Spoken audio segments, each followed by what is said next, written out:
Karimulakkal saint Gregorios Orthodox Syrian ചർച്ചിൽ രജത jubilee ആഘോഷ സമാപനവും ഓർമ്മ പെരുന്നാളും തുടങ്ങി. വ്യാഴാഴ്ച വൈകിട്ട് 3-ന് പരിമല തിരുമേനിയുടെ കബറിങ്കിൽ നിന്ന് ആരംഭിച്ച ദീപശിഖ പ്രയാണം വിവിധ ദേവാലയങ്ങൾ വഴി സന്ധ്യയോടെ ചർച്ചിലെത്തിച്ചേർന്നു. നിരവധി വിശ്വാസികൾ പങ്കെടുത്തു.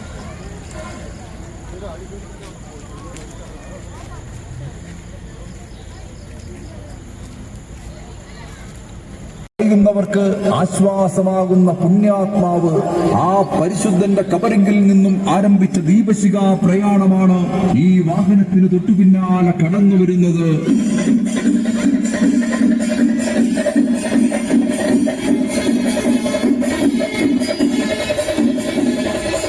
കരിമുളക്കൽ സെന്റ് ഗ്രിഗോറിയോസ് ഓർത്തഡോക്സ് ഇടവകയുടെ കാവൽ പിതാവായ പരിശുദ്ധ പരിമല തിരുമേനിയുടെ ഓർമ്മ പെരുന്നാളും ഇടവകയുടെ രജത ജൂബിലി ആഘോഷങ്ങളുടെ സമാപന സമ്മേളനവും ഒക്ടോബർ 30 മുതൽ നവംബർ 8 വരെ മലങ്കര സഭയുടെ പരമാധ്യക്ഷൻ പരിശുദ്ധ ബസേലിയോസ് മാർത്തോമാ മാത്യൂസ് ഇന്ത്യൻ കാതോലിക്ക ബാവയുടെ മുഖ്യ കാർമ്മികത്വത്തിലും അന്യോന്യ മെത്രാപ്പൊലീത്താമാരുടെ സഹകാർമ്മികത്വത്തിലും ഭക്തിയാദപൂർവ്വം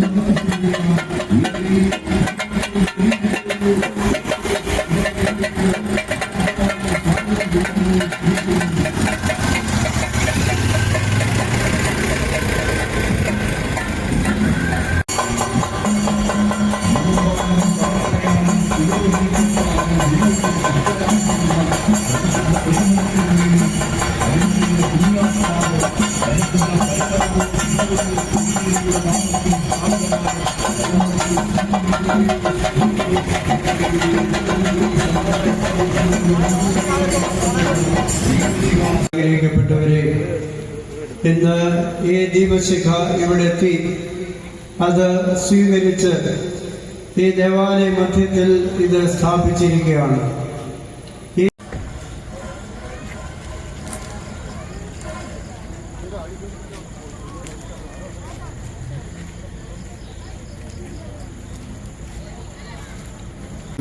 ഇടവകയായതിൻ്റെ 25 വർഷം ജൂബിലി വർഷം ആഘോഷിക്കുകയാണല്ലോ. അതിൻ്റെ ആഘോഷങ്ങളുടെ തുടക്കമായി പരിമല പുണ്യവാന്റെ കബറിടത്തിൽ നിന്നും കത്തിച്ചു കാരണക്കാരായി തീർന്ന ദൈവസന്നിധിയിലേക്ക് മൺമറഞ്ഞു പോയ എല്ലാ പിതാക്കന്മാരെയും പ്രത്യേകമായിട്ട്, പിതാക്കന്മാരും മാതാക്കളുമായിട്ടുള്ള എല്ലാവരെയും പ്രത്യേകമായിട്ട് ഓർക്കുന്നു.